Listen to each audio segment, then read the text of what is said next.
Naturally Beautiful and Optimal Wellness Summit. My name is Elizabeth Engen, and we are brought to you. Our sponsor today is Empower You, Jenny Halligan, products that synergistically give your body premium nutrition. And I am so excited. We have a fantastic woman from New Zealand here today with us, speaking with us. Her name is Sunniva Holt. She is a entrepreneur at heart, has many different types of businesses. And today she's going to be talking about um, all kinds of things. But we're also going to touch on health and wellness. I contacted her because she has a lot of recipes on her websites. So welcome, Sunniva. Good to see you. Thanks, Elizabeth. Nice to be here. And it's just amazing. It took a while for Sunniva and I to connect. She was traveling. Were you just telling me you got back from the States? No, that's trips coming out. I've been in Bali and Australia. Yeah. How awesome is that? How awesome is that? So Sunniva, again, thank you so much for being with us. And I wanted to ask you, what does optimal wellness mean to you? So to me, it means really covering all the main bases of health, which the kind of pillars of health, which are sleep, nutrition, fresh water, and moving your body. And then, of course, the mental aspect of health, which is really my passion now, is focusing a lot more on how to be really mentally balanced, because I find without that, then none of the other stuff really matters. If you're not like good up here, then you can eat all the healthy food you want and it's still not going to put you in optimum health. So, you know, having experienced like all kinds of ways of eating and exercising and everything throughout my lifetime, I've just come out of 4 years of veganism, which was a huge transition for me. What I found from coming out of that is that the labels that we attach to how we eat are quite damaging. And I think people get so wrapped up in the labels that they forget to use their common sense, and they get caught up in this kind of almost like a gang mentality as well, which it's a very dangerous place to be. Now that sounds really interesting. You said damaging. Do you feel like it's damaging to a person, the person that's using the label, or the person you're describing? What do you mean by that? I think it's damaging to the person that's using a label. So I find you get really caught up in what the label is about, and I think it's a human need to be part of something. So we get into, 100 years ago, we didn't use labels. We just ate real food, and they didn't have issues around food. There was no paleo, there was no vegan, there was no like high carb, low carb, keto, any of these kind of things. We just ate. We ate to nourish ourselves, and things have changed so dramatically. And now food is about being part of a club, right? Like you talk to somebody and you're like, oh, what are you? It's not just, you don't just eat food anymore. You have to be part of something, right? And then it gives you something that you feel like you have, gives you a common ground with other people. And it becomes this big thing, which I think is just, it really feeds into eating disorder mentality. And we get really caught up in a specific way of eating instead of just trusting our bodies and eating intuitively. I agree. So did you make the shift from veganism because you felt like your body needed something different? I did, yeah.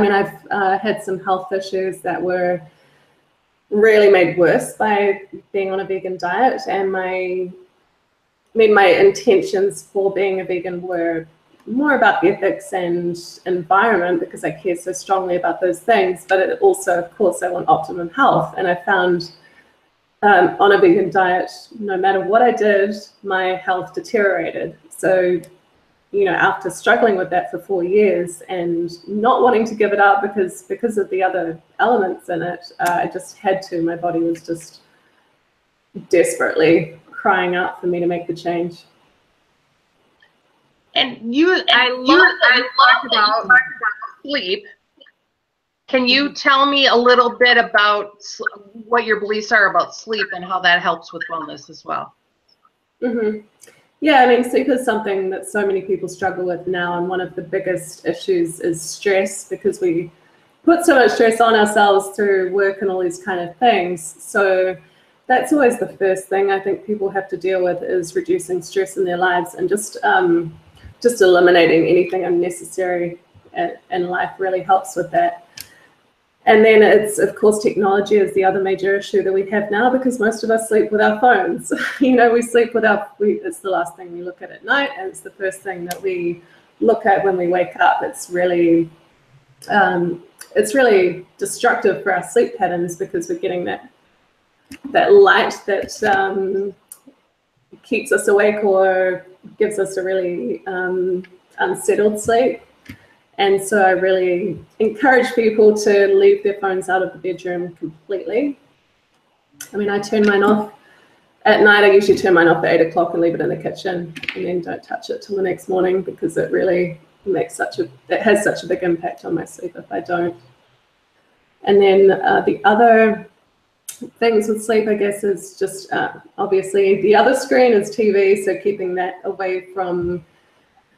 out of the bedroom, and not watching anything for a couple of hours before you go to bed is the other big thing. There's so many things that feed into sleep. Nutrition obviously plays a big role as well, like eating too much sugar and eating like processed foods, caffeine, coffee. Of course, we all love New Zealand. I'm not sure about where you are, but we're obsessed with coffee in New Zealand.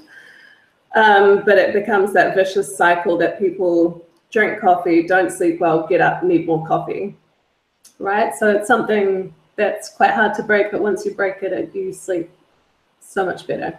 And then alcohol, of course, another problem, disrupts our sleep so much. And it's again, something that people sometimes get into the trap of, because having a glass of wine makes you sleepy, and you might get to sleep easily, but then your sleep is really disrupted. I completely agree. Mm-hmm. I completely agree. So talk a little bit, you mentioned mentally balanced a couple times. Talk a little bit more about that, what your beliefs are about that. Yeah, I believe that's the most important part of being optimally healthy, is being mentally balanced. And again, like learning to trust your own body is a huge thing for me. It's about always doing everything intuitively, and not because somebody on the internet or some trainer or some person in a magazine told you that's the way that you should do things. It's like our bodies always know best, and the way that I operate is different to how you operate, is different to how somebody else operates. We're all completely different human beings with different DNA and different ways of living, different situations, different families, and everything else. So we can't expect that we're all going to thrive on the same diet and the same way of exercising and everything else, right? So I really believe it's about getting back to trusting yourself and listening to your body, and knowing it's not about, when I say intuitive eating, it's not like, oh, I feel like a cheeseburger, right? It's about like going, I know my body needs more green foods, or I know it needs to slow down. I know that instead of running in the morning, which might be stressing out my body, perhaps I need to do some yoga, or just go for a walk in the bush, or something that's going to bring down your adrenals and help your levels of stress. So again, so different for everybody, and we are our own $1 million health coach. I believe that's right here. And so, we can get so much from that without paying somebody else to tell us what we should be doing. I completely agree. So can you talk a little bit about your path, like how you've got, because you talked a little bit about health challenges. I'm not going to ask you to uncover any of those, but can you just tell me about your path, like being an entrepreneur? I mean, that's a difficult thing to be an entrepreneur. It takes a certain kind of person. Can you just talk about your path, how you got to where you are, and what you're working on, what you're doing? Sure. Interesting that you say it's difficult to be an entrepreneur, because I think for some people there can't be anything else, right? Right. Absolutely. Yeah, there's some of us that are just born that way and just cannot work for somebody else, and working for yourself is the only option. I feel like that has been me from day one, from the very beginning. So that's when I was 19. That's when I first really got into entrepreneurship, when I bought my first property. So property development is something that I'm incredibly passionate about and have been doing for, 16 years now. So quite a long time. And I just built on that portfolio and have been doing it kind of ever since. And it's something I love. So everything I do in my life with my businesses is all just things that I've done because I'm really passionate about them. I've never gone into any of those things for the money. The money is just a pleasant side effect, right? And it's obviously we need money, and it's an essential part of life, but the passion had to come first. And so, the property again is my main passion, and then I have writing as the second passion. I just love it. And then I also coach people. And I do a lot of coaching on alignment and mindset. And then, of course, I've got my social media and blogging businesses as well, with creating recipes and doing that kind of thing. I created a plant-based recipe app about 3 years ago, and then wrote my first book last year. Oh, that's so awesome. Congratulations. That's a lot of fabulous work. And what I meant by that is that, a lot of people want to work for themselves and they work really hard, although, like you said, the money aspect, they're not, because running a business and having a business, you have to have those business smarts, and you have to have that know-how or learn how to do certain things. So that's kind of what I meant by that. How did you get into coaching? Because I coach people kind of I don't get, well, I have gotten paid for it, but talk about a little bit about that. That's fascinating to me. Yeah, that kind of started early last year when I went and did what was it called? I went and did a course in Bali last year, and that's what it was about. It was a branding course, but I was working with a coach, and it really intrigued me, and I found it so helpful. And I'd never had private coaching before that point, that it really inspired me that I wanted to be able to do that and help other people. So I did a coaching training soon after that, and been working with clients ever since. And you also wrote a book too, and and we'll talk about how to follow you later on, but I just wanted to talk about this right now because it just fits in so well with what we're talking about. You wrote a book about, and I even read it at this moment. It's a statement. Tell me a little bit about your book. It's about entrepreneurship. Yeah, so it's called The Hustle Life, and it's kind of like a building block to entrepreneurship and how you can level up in your life. So it's just it's fairly basic, but it's just like really practical help, the ways of helping people to move forward with what they're doing. And I know you love writing, but why did you write that? I felt called to. I just felt like the right thing to do at the time, which is the way I try and live my life. Yeah. That's awesome. So give us 3 tips that you have that when you work with people, and let's just go to the how about the barriers or unlimited beliefs? Like, what are 3 tips you can help or give people to maybe overcome something if they may have a limiting belief? What would you give to people? So one of my key things would be journaling. I think journaling is such an incredible, it's such a powerful tool, and it's something I do every single morning, because you can literally write things into existence. If you do it enough, you reprogram your subconscious. And when you program your subconscious, your conscious mind struggles with being out of alignment with your subconscious, and it needs to bring the 2 together. So if you program it into your subconscious, your conscious mind will like seek out ways to make that happen. And so I find journaling is such a powerful way to make that happen, because you just write out every single day, even if you don't believe it at the time. The more you write it, the more you bring it into existence, the more you believe it. And you just keep just writing out like in a more positive framing of the things that you are struggling with. So it's just something that has completely transformed my life, and you literally can manifest things into reality. So what if someone is stuck? Like, for example, if they have a belief about something, if they firmly, strongly have a conviction about something, how do you think journaling could get them beyond where they're at? Like, I think you described it pretty well, but I personally have something in my own life that something came up and I feel very strongly about it and heard about it. And I'm thinking, how am I going to get past this? So how is journaling going to help me with that? Yeah, so you can really explore where your belief is coming from.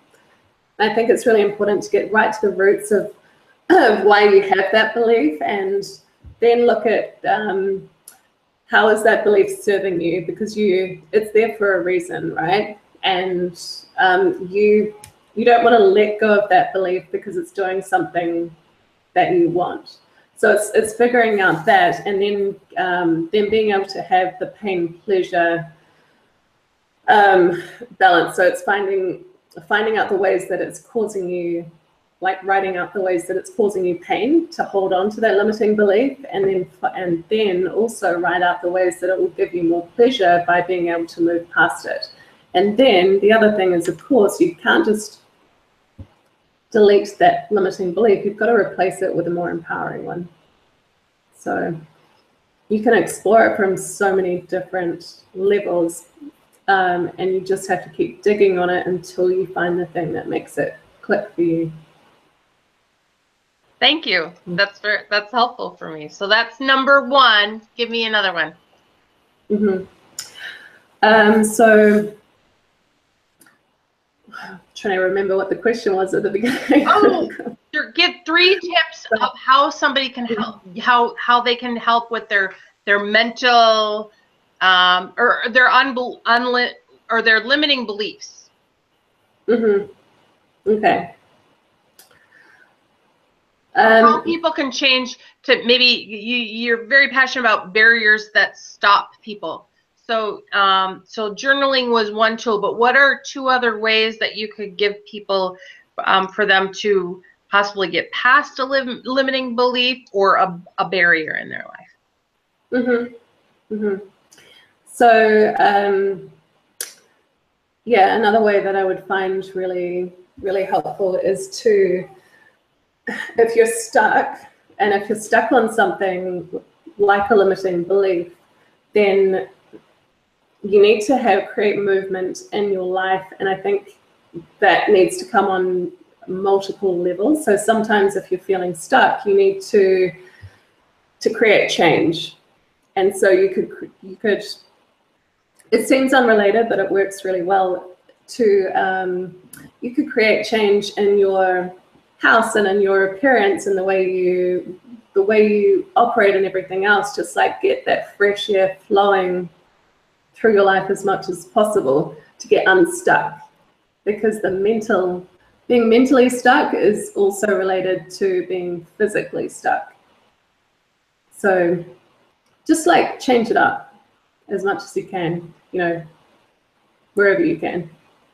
I love that. I don't want to interrupt you, but you and I were talking beforehand on your websites. You have a different hair color, and so you and I both agree that change is a really good thing. So yeah, absolutely. Yeah, change is vital.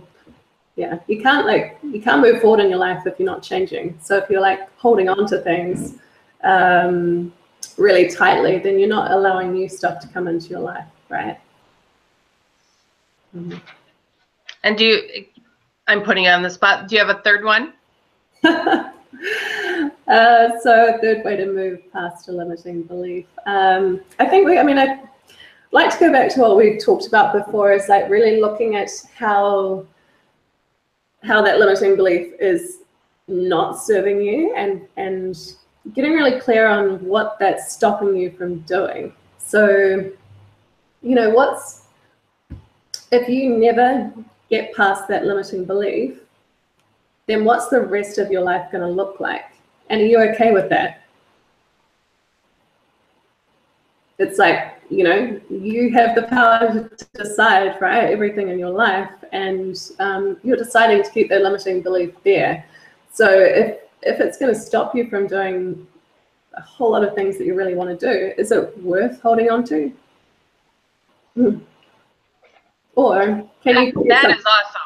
Yeah, or can you? That is awesome, and I didn't even prepare you either for that. So no, you're awesome. And I'm taking notes. I don't know if you've noticed this. I am writing these things down because they are absolute gold. You know, another thing that we talked about before we actually got on camera on the video is there anything else you want to say about labels? Because you were very passionate about not being categorized, which again, you were talking about. Humans do that. They like to categorize. There's comfort in the category, in putting someone in a box. Do you want to talk more about the labels? Yeah, I mean, it's something that it's from personal experience, because I've attached to labels. I think we all have, right? We've all attached to labels throughout our life, and I've attached myself to so many throughout my life that have given me some kind of comfort in some way and made me feel a part of something. But I've also experienced the dark side of that, and how dangerous it can be, and how caught up you can get in those labels. And so I'm just so passionate about disassociating from that and being label free. Is just this. There is so much more freedom with like discarding the labels. I don't really even know how to. I'm still kind of, I guess, going through this at the moment, so it's quite a fresh thing for me. Well, I won't pry. I was going to ask you something in your own personal life, but I will not pry about that. I think it's fascinating. I think it's something that not many people talk about. So yeah, I just thought I would ask you about that. So yeah. Let me ask you this. This might be a hard, difficult question for you, because I didn't prepare you for this. Looking back on things, can you think of one of your biggest challenges that you might want to talk about? You know, a challenge that you had and how you got through it. Yes, challenge. Yeah, that's an interesting question. I thrive on challenge. I love it. It's something that I need in my life. So challenge is generally something I almost seek out. But to be honest, the transition from being vegan was probably the biggest challenge for me, because it was such a mental battle, and I struggled with it because I knew for at least a year before I did that it wasn't, probably a lot longer, that it wasn't good for me. But physically it wasn't good for me, but mentally I just didn't want to let it go. It meant so much to me. I felt like because because I knew so much about the ethical and environmental side of it, that I felt like I was betraying myself by making that change or wanting to make that change. And I was also betraying other people because I had helped and encouraged them into the vegan path as well, of course. So for me to make that transition was just the biggest mental battle I've ever gone through in my life. But I always come back to alignment, and if something doesn't feel good, you're out of alignment, and then your whole life is going to be out of alignment because of that, right? It's the kinks that are going to disrupt the whole everything else, and it was causing me so many other issues physically and mentally that I knew I had to let it go. But I guess at the end, I just had to. It was just making the decision. It always is, right? It's always just making a decision. We always have that power. And when I made the decision, I was racked with like just so emotional. I couldn't sleep for weeks, and it was quite destroying. I was depressed, and it was such a huge thing for me. But once I came out of that, once I came through it, and I kind of mourned that part of me and that part of my life that had to die, I guess, then I had more freedom than I'd felt in a really long time. And for my life to be back in alignment and feel physically and mentally healthy was just a huge leap. So, well, congratulations. That's a lot of work. Yeah, it was. And did anyone help you through that, or was that your own kind of intuitive process, kind of knowing, feeling, and having to work through that, or do you have someone that you work with? I don't currently work with anybody. I do love working with coaches, but I'm not at the moment. That was something I had to work through on my own, because it comes back to what you were saying with it being intuitive, right? Nobody else can make those decisions for me or for you or for anybody else. We know when something's out in our lives, and we have to trust that. So for me, it was really, just making that difficult decision and ripping the Band-Aid off, which is never fun at the time. But obviously you're in a better place now because you made the decision and you're on the other side. Yeah, absolutely. Yeah. So is there one last thing that you want to leave all the viewers with? Some wisdom about, and I'm not sure what it is you want, but I'll leave that up to you. One last thing that you would like to share with people.